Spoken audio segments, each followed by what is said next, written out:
All right, so as we get into Zephaniah, I'm just going to cover Zephaniah today. And so I'm going to go ahead and pull up the notes so that I can kind of walk you through the background of what's going on in his context and what we know about Zephaniah. So Zephaniah, interestingly, is very likely of royal lineage as a descendant of Hezekiah. Now you remember Hezekiah and Isaiah were together at the same time, but Hezekiah was ruler of Judah and a righteous ruler who instituted many righteous reforms, did away with idolatry, tried to resolve a lot of corruption and make corrections that were in a positive direction. But Manasseh, who followed him as ruling Judah, reinstituted a lot of the idolatry, reintroduced a lot of corruption, and really sent Judah back into a really bad direction after Hezekiah. So very, very unfortunate. And that would have been going on for some decades before Zephaniah would have come onto the scene. And so the exact timing of Zephaniah, some people say Nahum may have extended far enough to overlap into Zephaniah. It's not very clear if Nahum was parallel to Zephaniah or not, or if they would have referenced each other, because really their messages are kind of directed two different directions. And that's okay. Nahum's really addressing Nineveh. Zephaniah is addressing the corruption within Judah and Jerusalem. Now, one thing we do know about Zephaniah is he very likely extended into the reign of Josiah. Now, Josiah's reign ended up being righteous. He ends up kind of rediscovering the law and reinstituting correcting a lot of the idolatry and corruption that Manasseh had done. So Zephaniah shows up likely after decades of corruption that had embedded itself in Judah, and Zephaniah is raised up to complement the reforms of Josiah as a prophetic complement to call attention to the righteous reforms of Josiah and call the rebellious and wicked to repentance, to embrace the repentance and correction of Josiah's reforms. So definitely is seen by commentators that Zephaniah and Josiah really were parallel and go together. And even though Zephaniah is not so much celebrating the reforms, but he's calling the rebellious who had been embedded through Manasseh to those reforms, calling them to repentance. And he does so in pretty dramatic fashion. Let me pull up the Bible here, and you can see in verse 1 a little bit of the lineage that I talked about. You can see the reference to Hezekiah there, which is really, really neat. But in verse 2, we get into the message, and it starts out with a bang. I will utterly sweep away everything from the face of the earth. I mean, you can tell. Zephaniah is not afraid to go for the shock factor. He goes right in with this declaration from the Lord. It's a decree that he is proclaiming from the Lord. I will utterly sweep away everything from the face of the earth. I will sweep away man and beast. Speaking of this moment, it's the final moment of accountability when the earth is consumed in the jealousy of the Lord and a mass cleansing will take place. It's a massive warning that he just jumps straight into, and he parallels some of what Isaiah mentions in Isaiah 24. Behold, I will empty the earth and make it desolate, and I will twist its surface and scatter its inhabitants. But let's move on here. Verse 3, I will sweep away man and beast.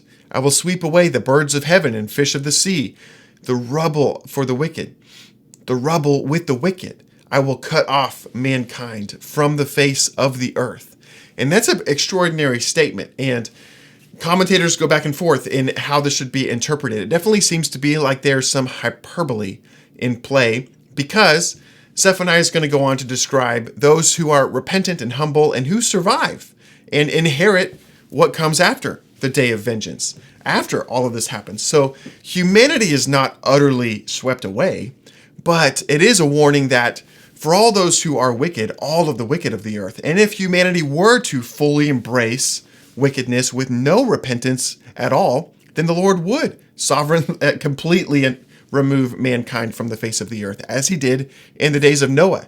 And Zephaniah is going to go on to make that clear in a moment.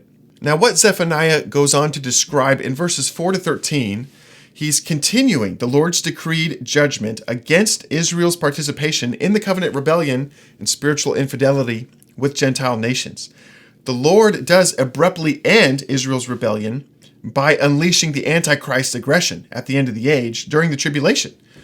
And the Lord ends the tribulation by defeating the Antichrist and personally executing Israel's unrepentant leadership. Zephaniah is going to blend descriptions of all of these events into one thematic day of the Lord period. Not just a 24-hour day of the Lord, but a day of the Lord judgment That is his combined response to Israel's covenant rebellion. And there are many cross-references that I put in the notes. Honestly, several pages of cross-references just for this one chapter. But I'm not going to have time to reference all of them here in the video, so I might just call out a couple of them, but you can find them. I want you to know that they're there to give some clarity to the references that Zephaniah is making here. I will stretch out my hand against Judah. He's talking about the rebellious wickedness in the leadership of Judah. Again, there's a lot of cross-references to substantiate what Zephaniah is talking about here that even preceded what he's experiencing with Manasseh, even came before Manasseh. I will cut off from this place the remnant of Baal and the name of the idolatrous priest, the backslidden priesthood, the corrupted priesthood. Those who bow down on roofs. Again, there's hypocrisy and idolatry. They bow down to the host of the heavens, meaning to the stars, like astrology. Those who bow down and swear to the Lord and yet swear to other gods, like Milcom. Those who have turned back from following the Lord, who do not seek the Lord or inquire of him. Then he says, be silent before the Lord, for the day of the Lord is near. Now at this point, there were several. Verse 7 is interesting because Amos and Isaiah had both confronted those among God's people who tolerated hypocrisy and claimed to desire the day of the Lord, but they refused accountability. They thought there were not going to be any consequences. They would say, yes, bring the day of the Lord, and they would even make a mockery of claiming, bring on the day of the Lord and show us, our judgment, because they thought they were so above judgment. They thought the Lord was so distant and apathetic and that those consequences wouldn't apply to them. And instead, here comes Zephaniah against this arrogant attitude. And he says, be silent before the Lord, for the day of the Lord is near. He has prepared a sacrifice and consecrated his guests. And the sacrifice is terrifying because it's not just a celebratory sacrifice, but it's a sacrifice of wrath and judgment. And the consecrated guests, commentators at this point, it's a little bit unclear. Are those consecrated guests the wicked nations who have come to inflict judgment? Are they heavenly bodies? Are they angels? Who are they? Well, I think Nahum's going to tell us in a few more verses later. And on that day of the Lord's sacrifice, I will punish the officials and the king's sons who array themselves in foreign attire. And the foreign attire and leaping over thresholds really seems to be the way that the priesthood and the way that Judah's officials had just given all kinds of intellectual assent and virtue signaled their progressiveness and their idolatry and their hypocrisy. They were just virtue signaling the wickedness of their culture in allegiance to pagan rituals and pagan superstitions. But look what he goes on to say. Those who fill their master's house with violence and fraud. Zephaniah confronts those who acquired wealth through means of forceful exploitation and deceit. And we've heard reference to this in other chapters as well, like Micah, Amos chapter 8, different parts of Isaiah we could look at that talk about that, but we'll come back to that. We covered those previously. On that day, declares the Lord, a cry will be heard from the fish gate and from the second quarter, a loud crash from the hills. Wail, O inhabitants of the mortar, for all the traders like merchants are no more, for all who weigh out silver are cut off. Zephaniah describes merchants mourning the economic collapse and the end of their corrupt prosperity. Isaiah had recently described God's use of the Antichrist to seize the corrupt financial system upon which Israel and the world will rely in very perverse ways of accumulating wealth, of prioritizing selfish ambition and greed above the needs of the oppressed and the poor or those that they're exploiting to satisfy that selfish ambition. Isaiah chapter 10 really bears referencing here for a moment. I have this in the notes. I'm just going to read it to you here. Talking about the Lord sending the Antichrist against the godless nation. Starting in Isaiah chapter 10, verse 6, he says, I will send the Antichrist against the godless nation, against the people of my wrath. I command him to take your spoil and seize plunder, to literally seize their assets, the wicked assets that they had acquired through wicked means. Then he goes on to say, now this is the Antichrist speaking in a few verses in verse 13 of Isaiah 10. The Antichrist says, by the strength of my own hand, I have done this. Again, he's being puffed up in his own pride and arrogance. By my wisdom, For I have understanding. I remove the boundaries of the people and plunder all their treasures. My hand has found like a nest the wealth of the peoples, and there is none who is able to even move a wing or open their mouth or chirp against me. The Antichrist is reveling in the fact that he has seized the wealth of the nations. Really, the Lord has given it to his hands. But that's what Zephaniah is really referencing here. And so it's not just the final day of the Lord in the ultimate sense of the last day at the end of the tribulation, but he's describing events of the tribulation as part of the broader day of the Lord and the consequences of Israel's rebellion and their discipline. Then he says, at that time, I will search Jerusalem with lamps, and I will punish the men who are complacent, who say in their hearts, well, God will not do good or do bad. They're just saying they have no mind or thought for God or consequence. They don't think there's any consequence and that God has no part in what they're doing. Interestingly, the Antichrist is predicted to oversee a manhunt or search for Jewish refugees with the help of his wicked confederation during the tribulation, but also the Messiah is predicted to cleanse Jerusalem personally and cleanse the earth from sinners at the Messiah's second appearing. It's unclear whether Zephaniah is referring to the Antichrist or the Messiah committing this act, or if it's a combination of both. But he does go on to say their goods will be plundered, their houses will be laid waste, they will build houses and not inhabit them, basically saying all the assets that they accumulate in their rebellion are going to be seized from them, and that is definitely a characteristic of the Antichrist in the tribulation. You could just roll verse 12 in with the context there and attribute that to the Antichrist in the tribulation. But now in verse 14 and onward through the rest of this chapter, Zephaniah is really going to focus in on that literal day of the Lord, the day of the Messiah's appearing, the day of vengeance. These are the bold judgments that accompany the Messiah's appearing. These will be the highest possible degree of distress for the wicked. Zephaniah focuses on this terror to warn the wicked in preparation for the solution that he's going to present in chapters 2 and 3, which we'll get to in a moment. But just here, he's still leaning into that shock value that started out in verse 1. I will utterly sweep away everything from the face of the earth. He's really emphasizing this to the maximum degree. The great day of the Lord is near and hastening fast. And for all of you who arrogantly thought that there would be no consequence for you, and you welcomed and invited the day of the Lord, thinking that you would not experience any consequence for your sin, well, let Zephaniah set the record straight. The day of the Lord is bitter. The mighty man cries aloud there. The day of wrath is that day. A day of distressing and anguish, a day of ruin and devastation, a day of darkness and gloom. Now we'll just pause there for a moment because in the notes, I definitely have that reference to Amos 5. I listed this back up around verse 7 in my notes, but here in Amos 5, starting in verse 18, Amos says, "Woe to you who desire the day of the Lord. Why would you have the day of the Lord? Is not the day of the Lord darkness and not light, gloom with no brightness in it? I hate and despise your feast. I take no delight in your solemn assemblies.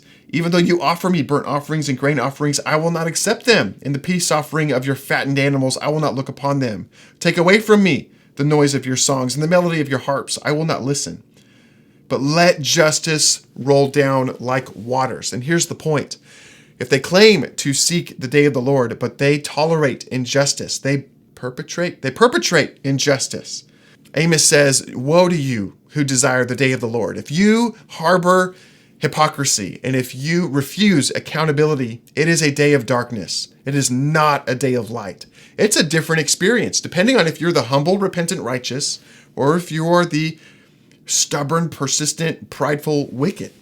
Isaiah 58 is very similar. Isaiah says, "Cry aloud and don't hold back. Lift up your voice like a trumpet. Declare to my people their transgression," not their comfort, but their transgression. That's exactly what Zephaniah is responding to here. He's really stepping in to fulfill, to answer what Isaiah called for here. Because Isaiah said, "Yet that even though they seek me daily and they delight to know my ways," quote unquote, as if they were a nation that did righteousness. They have a pretend righteousness. but they're really hypocritical on the inside.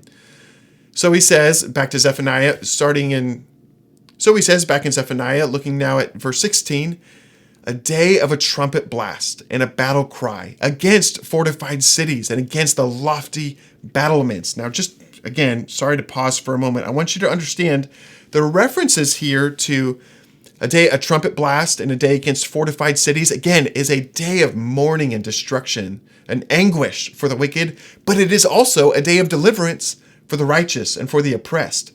And so this language of the trumpet blast and battle cry and the day against fortified cities can be positive or negative connotations depending on which person or which group, the audience that the prophet is speaking to.